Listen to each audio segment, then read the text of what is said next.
What's up, fans? Welcome back to my channel. Welcome to another franchise review. And today, well, since we've been celebrating 70 years of Godzilla, we're going to be quickly covering, and also spoilers ahead, the Heisei-Era from 1984 to 1995 coming up right now. And I hope you guys enjoy the show. All right, guys, quiet on set. Scene one, take one. Action. Boom.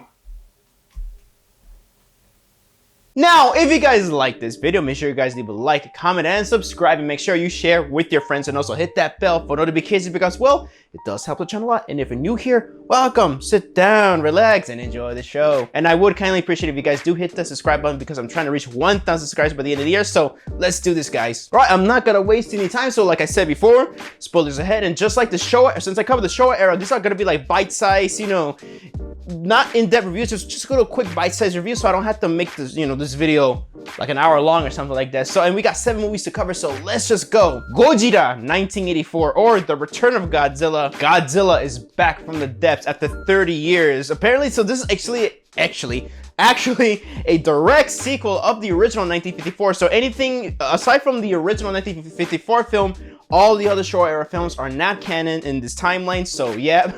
So Godzilla is back. It could be a second generation. It's probably like a second generation Godzilla, or it's Godzilla himself. I believe that in the Japanese version or in the Americanized version from 1985, I don't think they made it clear, but still, Godzilla's back, and now the world is trying to find a way to stop him, and with the help of the Super X, which I gotta say is a cool freaking weapon. So yeah, it's a nice solo Godzilla film. So honestly, I really do love this movie. Once the 2016 Blu-ray came out, or the Blu-ray and DVD came out, I finally watched the Japanese version, and holy crap, it is amazing, man. Godzilla, he's one of my favorite designs. I want to get that Funko Pop figure one day.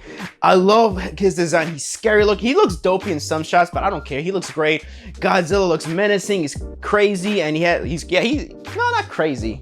I don't know. Is he crazy? Nah, still though, he looks amazing looking, and almost like crazy looking. No, he's amazing looking, man. His roar is phenomenal. His personality shines here, and it is sad when it doesn't matter which version you watch, it is sad when he falls into that volcano. The human characters are pretty good, but they can be a bit boring sometimes. They try to do this love scene with the main female character and the male character, which is, I don't know, it's not a love making scene, but more of a love scene. It doesn't, yeah. But with the professor, I love the scenes with the professor because apparently he was a surviving child. Like, I think Godzilla killed his parents back in 1954, so yeah. But then again, I feel like he doesn't want to kill Godzilla, he just want to send him back. But that's awesome. The score is amazing. The cinematography is beautiful as hell, man. It's so well lit and shot. And I love the Prime Minister, man, in this movie. He is so cool. I think he's probably, aside from the professor, he's also my favorite character in this film. And this is during the Cold War, so it shows, you know, not to get into politics, but it shows America and the Soviet Union as equals in a way when it comes to nuclear power. But man, I just love this movie, man. It does go back in the basics. Godzilla's a villain here. He's scary again, and it is just crazy. And the special effects are great. The action scenes are good, and the action scenes with these Super X is great. I love this movie, and I actually quite enjoyed the 1985 version with Raymond Burr. So that is pretty cool. It's a decent edit. I like it. Especially, I love Dr. Pepper, and I love that Dr. Pepper stuff. Hey, in one of the MonsterVerse films, please include a Dr. Pepper and Taco Bell product placement. I don't mind that. All right, now we're gonna get to Godzilla versus Biollante. So Godzilla, after being trapped in the volcano, well, a group of terrorists from Seradia and all that stuff, because they're trying to get some of his Godzilla cells and all that stuff from back then, I think around the 80s, I think, during the incident, and they're trying to get that, and as a deal or something like that, if they don't give it back, if they don't give the cells back, they'll blow up the volcano. They blow up a partial of volcanoes to unleash Godzilla, and well, things don't go to plan. Godzilla's unleashed. But then again, at the same time, this professor, like, who lost his daughter, he's trying to bring her back. I think he has her soul or herself, her DNA in this plant. So he tries to mix the Godzilla cells with the plant, and well, Biollante is born. So not only Godzilla's back, but there's another kaiju named Biollante, which I love. And those two of them clash. I actually this is one of those that I think is the most underrated out of the Heisei era, because I've heard this movie didn't do well in Japan originally, and that is sad. But I love this movie, man. I like the characters here, and also Megumi Odaka, who's gonna be a returning character in the franchise. She plays Miki Sagusa, who is a sidekick who also, I believe, she has telekinetic abilities. She is amazing in this movie. She is really cool, and I like the human characters and all that stuff. And also, I just love the message about bioengineering and all that stuff, how that could go wrong. And the Godzilla, I think, yeah, he is definitely, that is my favorite suit, my favorite design from 1989 and also the 1991 suit. It is so good, man. I love it. It's so cool. He still has that creepy, grindy roar and all that stuff. I love it a lot. And his entrance out of the volcano is so cool. Biollante, I love her so much. She is cool and all that stuff. And you kind of root for her to win a bit because I feel like she's kind of a good kaiju, you know? Hope you guys don't mind the cat. And no, and also the fight scenes between her and Godzilla is really good. And did I mention, if I forgot to mention the score, oh, well then again, if I did, I'll mention again. I love the score here. It is so cool and energetic. And I love Godzilla vs. Biollante. Godzilla versus King Ghidorah. People from outer space. There's a UFO that comes in. There's people from the future that's warning them from Godzilla. So they try to erase Godzilla from the history and the timeline and all that stuff back in Lagos Island. And well, but that is all a ruse because they use these Doras and it mutates to King Ghidorah. So yeah, now they got a new problem, King Ghidorah. But then they bring back Godzilla, so Godzilla's back. But then again, he comes back anyways because there's a lot of nuclear waste down in at the ocean. Actually, I still enjoy this one, but then again, rewatching it, it really confuses to me a lot of the timeline and all that stuff. But I feel like if I don't overthink it too much, I can just enjoy it. But then again, I try to piece it together in my own way. Hopefully I can do like a little video essay one day for this. But I still enjoy this one. I like the human characters and all that stuff. The score, Akira Kifube, I believe he comes back in this one to score the rest of the Heisei series. And Jesus Christ, well, except I think minus Space Godzilla. But he scores this movie and it is just amazing, man. I love his score. King Ghidorah, it is awesome, man. I love his design here. Godzilla's design is so good, man. Freaking the fights between him and King Ghidorah are so good. It feels very huge and giant scale like and all stuff. And Mecha King Ghidorah, it is so cool. And the human characters are very solid, especially Mr. Shindo. He is, you know, a tragic character. Especially I like that scene with him and Godzilla look at each other. It is very tragic and sad. And Godzilla has a lot of personality in this movie, man. I really dug this a lot, actually. Despite some not just nitpicks, more on the timeline thing and some like plot holes here and there, but overall I still enjoyed the film. Godzilla versus Mothra, aka Godzilla and Mothra, the battle for Earth. So Mothra's egg just shows up and she breaks free and all this stuff. Well, Godzilla's out there just destroying things, but Batra's also, you know, he's coming in and they have a fight, and then disappear, but they reemerge later at the climax of the film.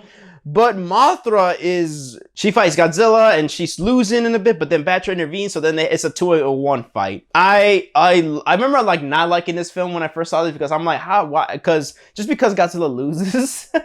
But looking as a grown adult, I love this film, man. I like of course, the environmental message. It really mirrors back to the original Mothra vs. Godzilla. And I love Godzilla's design here. He's so cool. He's the bad guy here, but then again, of course, you root for him when it comes to destroying things, even though he could get out of hand sometimes. But yeah, I love Mothra. Batra's pretty cool. He's a cool design and all stuff. But then again, I say he doesn't get a lot of screen time, but still, yeah. But the focus is on Godzilla and Mothra. Their fight is cool, and Batra, he's cool, and the final fight is really cool. I even also like the human characters. I actually didn't mind the side plot with the whole divorced parents and with the child and everything like that, especially with this dude that's Indiana Jones, like kind of wannabe a bit, how he just steals, instead of like preserving stuff, he just steals treasure. So yeah, but overall, I really do enjoy Godzilla vs. Mothra, man. I love this movie so much. Godzilla vs. Mecha Godzilla from 1993, or aka Godzilla vs. Mecha Godzilla 2. So they salvaged the Mecha King Ghidorah robot out of the ocean after the events of Godzilla vs. King Ghidorah, and they use it as a base to create Mecha Godzilla. So Godzilla Mecha Godzilla 5, well, there's a baby Godzilla that also emerges, and also Rodan is there and becomes Fire Rodan. This is another one I really do enjoy. Overall, I really enjoy the Heisei-Era overall. I really do enjoy it. And I like that they also take risks with just having a baby Godzilla that looks like his daddy. And Fire Rodan, he is cool. Rodan is cool. He's a smaller scale compared to the Showa era counterpart, but he is so cool. I love the fight with him and Godzilla is really cool. Godzilla, of course, he's awesome and all that stuff. He's great. And Mecha Godzilla here. This is actually the first full Mecha Godzilla film I've seen. This is before I watched the original and Terra Mecha Godzilla and the Kiryu saga. I love this Mecha Godzilla. He's really cool. I like how dinosaurs he likes, and I love his roar. I think that's my favorite roar from him, aside from Kiryu's roar. Even though the original Mecha Godzilla is my favorite, you know, Mecha Godzilla, I don't think his roar is the best one. But it is better than Monsterverse Mechagodzilla's roar. Speaking of Mechagodzilla and Godzilla, I love the fight between the two of them at the end, especially when Mechagodzilla becomes Super Mechagodzilla with the help of the Garuda one, which is really cool. And the human characters, they're fine, they're pretty decent. But I do like anything with the kaiju and the monsters. They are damn good, and I really like this one. And also Akira Ikefube's score, man. Super classic and iconic. Godzilla versus Space Godzilla. So the cells of Biollante and also the cells of Mothra, they go into this black hole and create some, because they got Godzilla cells in them, they create Space Godzilla. And also the Moguro's there, and also he comes in, he imprisons Godzilla's son, little Godzilla. And Godzilla's right there. He's trying to get revenge and trying to, face him off, in a one-on-one battle. But then again, Mogura comes in to help a bit. Oh, excuse me. Actually, I think this is my least favorite out of the movies. I like Space Godzilla, but he is very, in a way, generic. In many ways, in my opinion, generic compared to the other kaiju and all that stuff in this one. Even though they recycle kaiju from the Showa era, the original kaiju they create for the Heisei-Era, they're way better. Not just in concept, but just better design and better kaiju's better overall than Space Godzilla. Space Godzilla's cool. He's a menace, but once you destroy the crystals, he's weak. And yeah, but overall, I like Mechagodzilla, Space Godzilla, but yeah, I think this movie's still fine. I think the final battle drags on for too long. I like the human characters too. I like this whole revenge plot with one of the characters and all that stuff. And Miki Sakusa, I love her so much here. And I think this is where Godzilla's still more of a hero in this one. And I love a lot of his shots here in this movie. He looks really cool. A lot of the rotoscope and green or blue screen with him. I like it. It does stand a little bit, but I like it. It really gives him a big, huge scale. And little Godzilla, little one. He's cute. I actually think he's cute. I don't mind it. I think he's better than Minya, honestly, in my opinion. And the final fight, even though I say that the final fight does drag on a bit, the kaiju fight is really good. And the stakes have been raised, I gotta say, because if Space Godzilla won, he would have taken over everything. And yeesh. And the effects are pretty cool and all that stuff. And Mogura, he's fine. He's pretty cool. I like him. Yeah, even though this is my least favorite, Godzilla vs. Space Godzilla, it's a good watch. I still say it's a good watch. Now we're on to the final one, which is Godzilla vs. Destroyer. Godzilla, after absorbing too much radiation, he's gonna cause an explosion, which will cause the destruction of the Earth. But we have these little like crustaceans mutating every so often, especially now that micro-oxygen, which uses the basis of the oxygen destroyer, is basically mutated them even faster because they were born out of the oxygen destroyer from the original film. So not only they got Destroyer as a threat, Godzilla's also a threat. So also with the Super X3, they try to cool him down. But the stakes really have been raised here. And also Godzilla's son, little Godzilla turns to Godzilla Jr. He's mutated also, and resembles way more like his dad. I love this finale. This is such a sad but yet epic finale, man. I love Godzilla's burning Godzilla design. I love it so much. Destroyer, he is awesome. Even though I think he can be a bit overrated. His design is great, but I feel like he's not as powerful as some fans make him out to be, honestly, because he gets taken out by the military quick. I'm not just saying this. Even James Roll calls it out, and I'm pretty sure many people call it out. He gets he gets very he gets destroyed by the military just with these ice beams they created, which, hey man, nice that the human characters are really useful in this film. Not that they were never useful, but I'm glad that even these human characters are involved. And they also got Emiko Yamane. They all got the original actress to come in to play Emiko Yamane, and just to have the Yamanes come in and just get involved in the plot. The human characters are really good here, and Miki Sakusa, she is epic in this one, man. Megumi Odaka, I think she hopefully I didn't butcher her last name. She gives an amazing performance here, in my opinion. But yeah, going back to Destroyer, even though I think he's a bit overrated, and some I feel like people make him a bit too OP and all that stuff, or they try to hype him up as very OP. He is still fucking awesome. His multiple stages are so good. I love his abilities. He is cool. And he's a walking oxygen destroyer, man.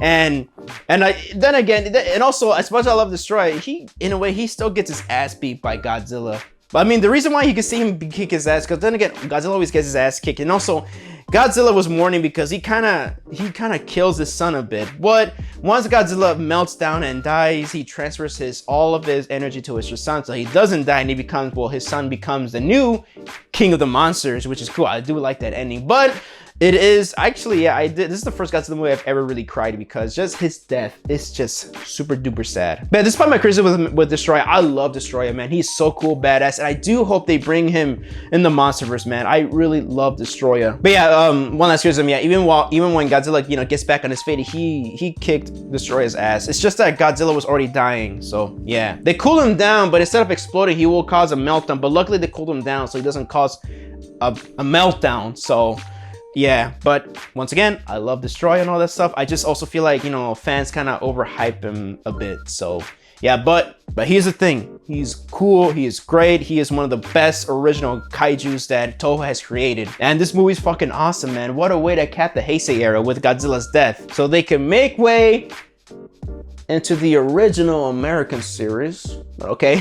But yeah, that is my review for the Heisei-Era. I'm so glad, I'm so happy that you guys stuck around here, if you actually stuck around at the end. So thank you guys so much for that. So let me know down in the comment section down below. Have you guys seen the any of the Heisei-Era films, or what are your overall thoughts of the Heisei-Era? What you guys think of it? I would love to know. Please let me know down in the comment section down below. I would love to hear your opinions on it. So this is Javi from JAVIWOOD Productions signing off, and I hope you guys enjoyed the show.